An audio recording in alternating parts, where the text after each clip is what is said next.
খাদি, ময়নামতি আর রসমালাই কুমিল্লার এই তিন পরিচয়ের সাথে এখন যোগ হয়েছে ভোটের নতুন সমীকরণ। তবে এবার কি শুধু দলীয় প্রতীক দেখে ভোট দেবেন কুমিল্লাবাসী, নাকি বদলে যাওয়া সময়ের সঙ্গে বদলেছে মানুষের প্রত্যাশাও? ৪৮ লাখ ভোটারের এই জনপদে নারী ও তরুণদের নীরব আকাঙ্ক্ষার খবর তুলে ধরছেন নাহিদ প্রিন্স। সাথে ছিলেন কুমিল্লা প্রতিনিধি মাহফুজ নান্টু। ঐতিহ্যের শহর কুমিল্লা, ময়নামতির প্রাচীন সভ্যতা আর বিখ্যাত রসমালাইয়ের মিষ্টতা ছাপিয়ে এই জনপদে এখন বইছে নির্বাচনী হাওয়া। চায়ের দোকান থেকে পাড়া মহল্লা সবখানেই এখন আলোচনার কেন্দ্রবিন্দুতে রয়েছে ভোট। তবে এই ভোটের সমীকরণ এবার অনেকটাই ভিন্ন। এই জনপদেরই একজন ৫৬ বছর বয়সী রোকেয়া বেগম শেফালি কুমিল্লার আইন কলেজ থেকে এলএলবি শেষ করে এখন কাজ করছেন এনজিও ৮ কুমিল্লার নির্বাহী পরিচালক হিসেবে। অসহায় মানুষকে স্বাবলম্বী করা আর নারীর ক্ষমতায়নই যার মূল লক্ষ্য। তবে নির্বাচনের মাঠে সহিংসতার সংখ্যা ভাবিয়ে তুলছে তাকে। এবার সহিংসতা হওয়ার সম্ভাবনা বেশি। এই জন্যই আমার কাছে মনে হচ্ছে যে এবার নারী যারা আছেন তারা হয়তো ভোট কেন্দ্রে তুলনামূলকভাবে অন্যদের সময় থেকে এবার তুলনামূলকভাবে কম যাবে। কুমিল্লায় শুধু নারীরাই নন, বড় ফ্যাক্টর হয়ে দাঁড়িয়েছে তরুণ প্রজন্ম।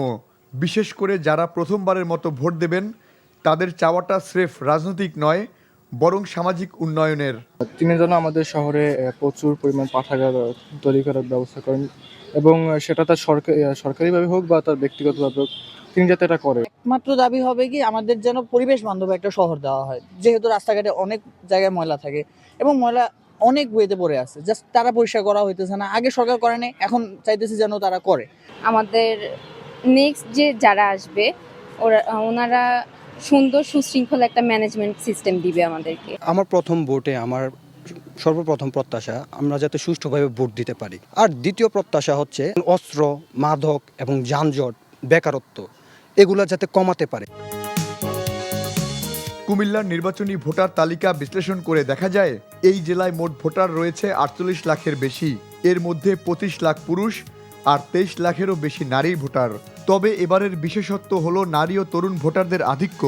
নতুন প্রজন্মের এই বিশাল অংশই ঠিক করে দিতে পারে আগামীর জয় পরাজয়। এর আগেও কোনোবার ভোট দিতে পারি নাই, ভোটের মাঠেও যাইনি ভয়তে। ইনশাল্লাহ এবার খুবই ভালো লাগতেছে, মনে হচ্ছে আমরা খুব ভালোভাবে ভোটটা দিতে পারবো। সবচেয়ে বেশি আগ্রহী হচ্ছে তরুণরা, ওরা ভোট দিতে চায়। কারণ আমি এর আগে ৩বার, আমি একবারও ভোট দিতে পারি নাই। কুমিল্লায় এখন ভোট মানে কেবল একটি সিল নয়, বরং পুরনো রাজনৈতিক আনুগত্যের সাথে নতুন আকাঙ্ক্ষার এক নীরব লড়াই। ভোটাররা চান সন্ত্রাসমুক্ত পরিবেশ আর উন্নয়নের প্রতিশ্রুতি নয়, বরং এর বাস্তবায়ন। Nahid Prince, NTV news, Comilla.